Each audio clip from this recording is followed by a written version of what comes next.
Sir मेरी आवाज आ रही है आपको? बिल्कुल आ रही है बेटा, बहुत अच्छे से आ रही है। कितना अच्छा आप बताइए क्या पूछना चाहते सर हैं? नमस्ते। नमस्ते। मेरा नाम प्रियंका भट्ट है सर, वो मेरी मदर के नाम से आ रहा है कंचनपाला। वेरी गुड प्रियंका, बहुत अच्छा। मैंने क्वेश्चन की सर एक लिस्ट बना रखी है सर। मेरा सबसे पहला क्वेश्चन पहला। है कि सर अपना सिलेबस बड़ा होता है तो उसमें अपन को नया नया भी पढ़ना होता है, फिर पीछे का जो होता है वो अपन भूलते जाते हैं, तो अपन अपना रिवीजन कैसे उसके राइट, बहुत अच्छा question. This is $1 million question बेटा। अब बताता हूँ आपको मैं, राठी जी बहुत बड़ी प्रॉब्लम है और ये एक साइंटिफिक टेक्निक है जो मैं बताता हूँ आपको। जैसे हमारी शॉर्ट टर्म मेमोरी होती है, एक लॉन्ग टर्म मेमोरी होती है। अब वो प्रश्न यहाँ मैं बताना चाह रहा था वो यहाँ आपको बताऊंगा। जो चीजें हमारी लॉन्ग टर्म मेमोरी में परमानेंट स्टोर हो जाती हैं उसकी फिगर मेमोरी बन जाती है, उसकी फिगर मेमोरी बन जाती है, वो दिमाग में एकदम सेट हो जाती है। जब भी हमको जरूरत पड़ती है तो रिकॉल हो जाती है। कैसे होती है वो मैं बताता हूँ आपको। जैसे बहुत सारी कविताएं आज भी मुझे याद है जो हमने 5वीं कक्षा में पढ़ी, 8वीं में पढ़ी। वो टेक्स्ट भी याद है। जैसे एक कविता थी, बोला उठकर मोटा मूसा, पकड़ पूंछ मारूंगा भूसा। ऐसे बहुत सारी कविताएं जो है वो अंत तक याद रहती हैं बहुत दिनों तक। बिल्कुल वो ऐसे रहती है। हमारे 3 स्टेज होते हैं शॉर्ट टर्म मेमोरी के, 3 स्टेज होते हैं लॉन्ग टर्म मेमोरी के। हम जब शॉर्ट टर्म में कोई चीज पढ़ते हैं, कोई चीज, कोई शब्द हमने पढ़ा, कोई मोबाइल नंबर आपने किसी को दिया, उसकी शॉर्ट टर्म मेमोरी की पहली स्टेज होती है, उसकी रेंज होती है 50 सेकंड से लेके, इवन कई बार तो 30 सेकंड से लेके 30 सेकंड से लेके 3 मिनट तक, 3 मिनट तक। This is the first stage.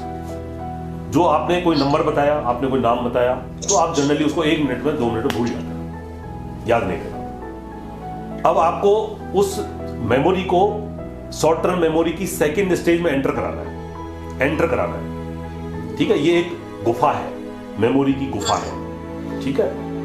तो कैसे आप उसको, किस तरह से लर्निंग आपको करनी है वो मैं बताऊंगा। 3 मिनट के अंदर अंदर आपको उसको रिवीजन करना है, आपको दोहराना है उसको, चाहे नंबर है चाहे नाम है, समझ। तो आप जब 3 मिनट के अंदर उसको दोहरा लेंगे तो वो शॉर्ट टर्म मेमोरी की सेकंड स्टेज में चला गया। अब शॉर्ट टर्म मेमोरी की सेकंड स्टेज का क्या रेंज है? शॉर्ट टर्म मेमोरी की जो सेकंड स्टेज है उसकी रेंज है 6 घंटे। 6 घंटे स्कूल का टाइम आपका जनरली 6 घंटे का रहता है। तो आप अगर उसको दोहरा लोगे 6 घंटे के अंदर अंदर, दोबारा आपने 3 मिनट के अंदर दोहरा लिया, आप 6 घंटे के अंदर दोहरा लोगे तो वो शॉर्ट टर्म मेमोरी की थर्ड स्टेज में एंटर कर जाएगा, स्थायी हो जाएगा थोड़ा, वो थर्ड स्टेज में एंटर कर जाएगा। उसकी रेंज होती है राठी जी 24 घंटे, थोड़ी स्थायी हो जाएगी मेमोरी। उसकी रेंज होती है 24 घंटे। तो 24 घंटे में के अंदर आपने 3 बार उसका रिवीजन कर लिया। अब ये हमारी जो शिक्षा पद्धति है, स्कूलिंग है, ये बहुत साइंटिफिक है। कैसे है? आपको स्कूल में पढ़ाया जाता है, टीचर पढ़ाता है, चीजों को दोहराता है बार बार। हमारे राष्ट्रपिता कौन है? मोहनदास करमचंद गांधी। हमारे राष्ट्रपिता कौन है? मोहनदास करमचंद गांधी। ये बच्चों को रिपीट कराता है। क्यों कराता है?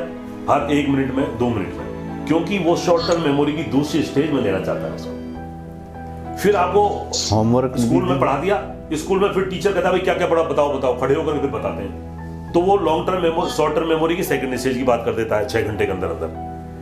और फिर आपको होमवर्क मिलता है, राठी जी ने जो कहा, और 24 घंटे के अंदर आप उसको होमवर्क को करके और दोबारा रिप्रोड्यूस करते हैं।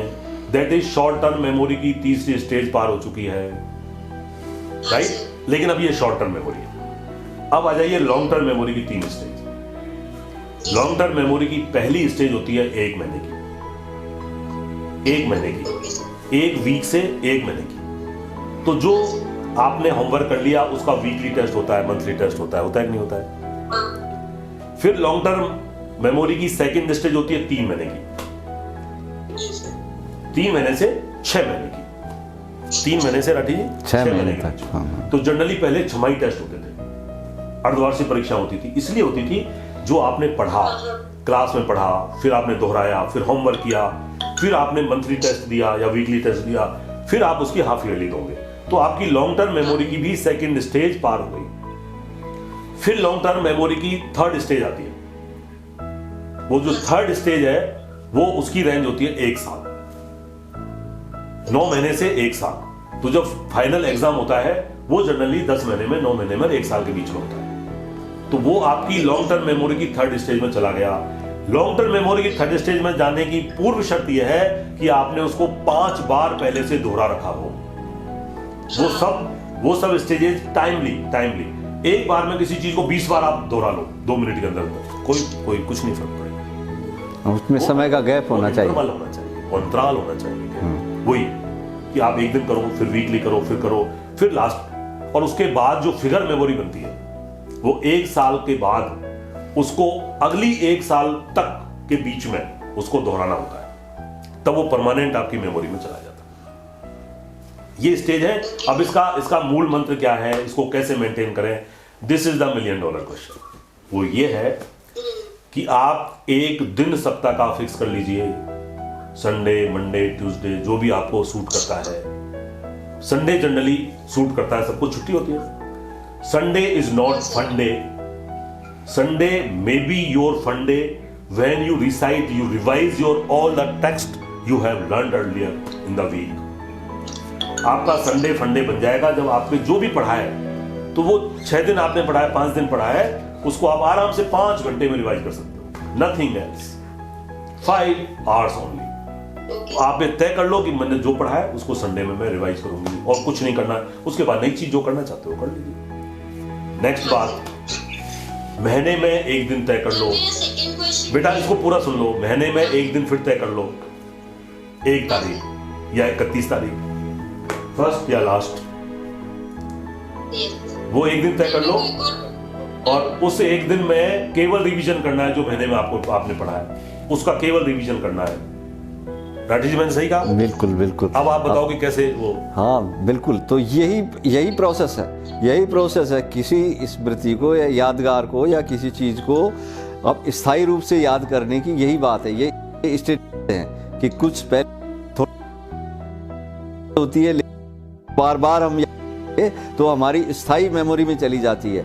यहाँ तक कि डॉक्टर साहब एक बार बात याद की भी पूरे जीवन भी कोई चीज़ याद रहती है। बड़े ताज्जुब की बात है ये।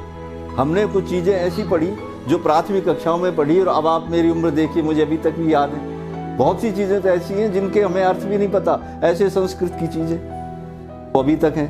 तो ये एक आपने सही कहा कि ये मस्तिष्क का एक साइंटिफिक प्रोसेस है। ये कोई चमत्कार नहीं है, ये आप इसको डेवलप कर सकते हो, and it is a learn process. बिल्कुल, ये बहुत कुछ इसमें, हाँ, ये इसको अधिगम कहते हैं हिंदी में। अधिगम का प्रोसेस है, लर्निंग प्रोसेस है। It's a learn process, learning process. ये कोई जन्मजात नहीं है। कुछ चीजें जन्मजात होती हैं कम ज्यादा, लेकिन उन्हें विकसित किया जाता है। बिल्कुल, अभ्यास से आप विकसित करें उन्हें। अब मैं यहाँ पर एक एग्जांपल देता हूँ। ये बिने साइमन ने IQ दिया था, इंटेलिजेंस क्वोशिएंट, वर्षों पहले, 100 वर्ष पहले। और अब नया कॉन्सेप्ट आ गया EQ का, EQ, PQ, SQ, social quotient, spiritual quotient, emotional quotient and patience quotient. ये सब लोग जो है, जैसे डैनियल गोलमैन ने EQ दिया, तो गोलमैन ये कहते हैं कि एवरीथिंग कैन बी लर्न, सीखा जा सकता है, और IQ से कुछ नहीं होता है। आपकी EQ अगर अच्छी है तो आप बहुत अच्छे से लोगों चीजों को तारतम बैठा सकते हैं, और उनके साथ में उनका एसोसिएशन कर सकते हैं, और लंबे समय तक याद कर सकते हैं। बिल्कुल। हाँ बेटा, दूसरा सवाल। अब बेटा दूसरा सवाल ब्रीफली फटाफट पूछ लो, जल्दी हम लोग स्विच करेंगे आगे। हाँ सर, मेरा ये क्वेश्चन सर, एक तो इतनी सारी मल्टीपल एक्टिविटीज होती है सर, जैसे स्पोर्ट्स भी रहता है, देन उसके बाद में अपन को-करिकुलर एक्टिविटी, डिबेट हो गई, एक्सटेम्पोर हो गई, ये सारी चीजें भी करते हैं। तो सर इन सबको मैनेज करते हुए हम अपनी जो रेगुलर स्टडीज है उनको कैसे मैनेज करें? बेटा आसानी से कर सकते हो। This is the art of time management. ये तो आपको समय प्रबंधन करना है। This is the art of time management. ये अच्छा है। मैं अभी एक किताब लिख रहा हूं जो धीरे धीरे चल रही है। मैं बता रहा, मेरे को लिखने की आदत है, तो सोने से पहले, सुबह जागते हुए आइडिया आता है तो लिख लेता हूं। मैं लिख रहा हूं स्वस्थ, व्यस्त और मस्त। तो कैसे आप रह पाओगे? जब भी रह पाओगे जब आप टाइम मैनेजमेंट करोगे। तो मेरा भी कमजोर है टाइम मैनेजमेंट, लेकिन ये किया जा सकता है, ये किया जा सकता है। तो टाइम तो सबके पास उतना ही होता है, कितना काम करता है। हमारे मोदी साहब के पास उतना है, हमारे गहलोत साहब के पास उतना है, सबके पास उतना ही है, लेकिन वो कितना काम कर लेते हैं। इतना यूटिलाइजेशन आप कर सकते हो, ये बात है। नेक्स्ट बेटा, थैंक यू, बेस्ट विशेष।